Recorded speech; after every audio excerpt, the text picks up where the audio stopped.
General Browner, General Marbil, makinig kayo sa akin. Gawa na illegal, wag niyong gagampanan ng illegal na order. Pagkang order, upakan ninyo yung taong bayan, mag-isip-isip kayo kung gagawin nyo, hindi. Kasi nandyan kami, ang FGF, kami ang babangga sa inyo, kami ang kakalabasan ninyo, no? Palubog. Kaya wag niyong kukontrahin.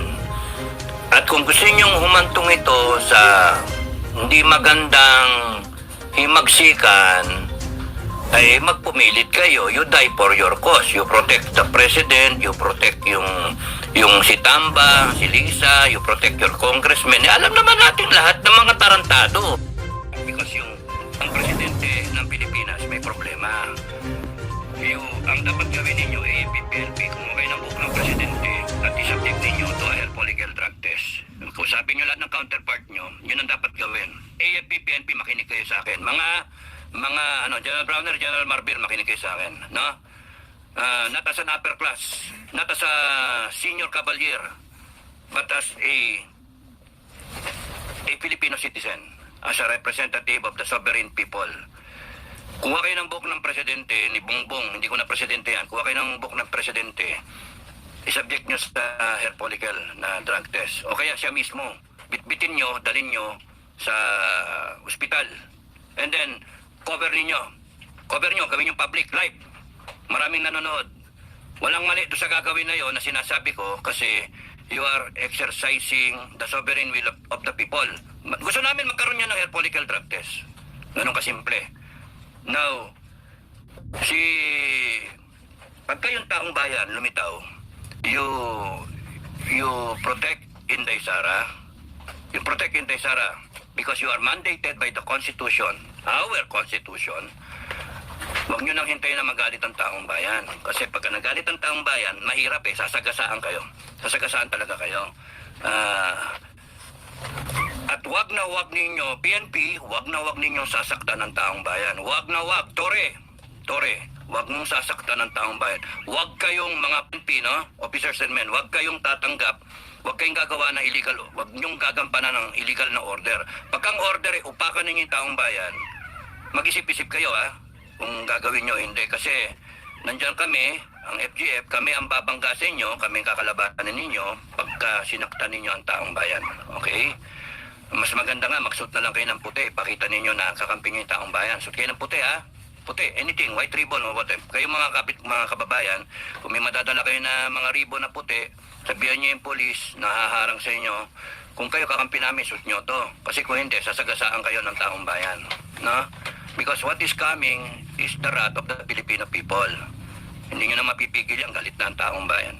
Galit na talaga.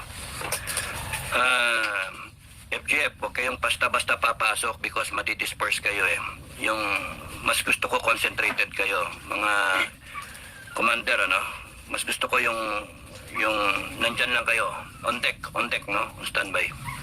Yan yung taong bayan ang magpakita ng sovereign will, tapos nun tayo, pagka merong sinaktan, pagka matigas ang masisiba itong mga men in uniform, wala tayo, no choice tayo pagka ganun. So ang role natin is to protect the people. Okay? So kita nyo, galit si Inday. Ngayon ang siste, itong PNP, itong Congress, may misdirection. Nagmi-misdirection sila. Takot sila kasi mag-converge ang taong bayan sa Congress So yan, dadalhin sa correctional bago last minute. Yata sa veterans. Bahan sa veterans? Veterans yata sa hospital o St. Luke's. We don't know. So hindi natin alam, no? So standby lang kayo, mga kababayan. At kung may alam kayo dahil sa ibang vlogger, you make the choice, no? Tayo kayo. Ngayon yung mga ibang tao, wag nyo kami kinakonsensya. Alam namin yung ginagawa namin. FGF, alam namin yung ginagawa namin. So we are stronger the way we think na where we will be of best use, no? Hindi ko nakita yung sarili ko So, ito na lang. Skipper, life at sea. Yun na ba yan? Sabi, sisisihin si Castro may pa-contempt ang pakuno Skipper Life at si Sir Dado protect the Vice President. Meron na siyang meron siyang mga sariling mga security. Ang hirap kasi pagka papapil pa kami sa security ng Vice President, mahirap pa 'yon kasi hindi kami member hindi kami hindi kilala yung baka mapagkamalan pa, baka mag-enkwentro pa. Kasi kung armado yung tropa, yung grupo at magpapakita, baka upakan pa, magkaupakan pa, wag na lang.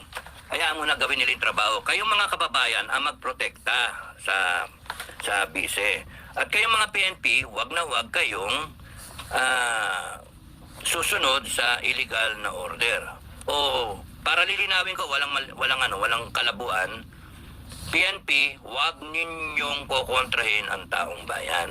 What you have now is an administration na palubog, no? Palubog. Kaya wag ninyong kokontrahin.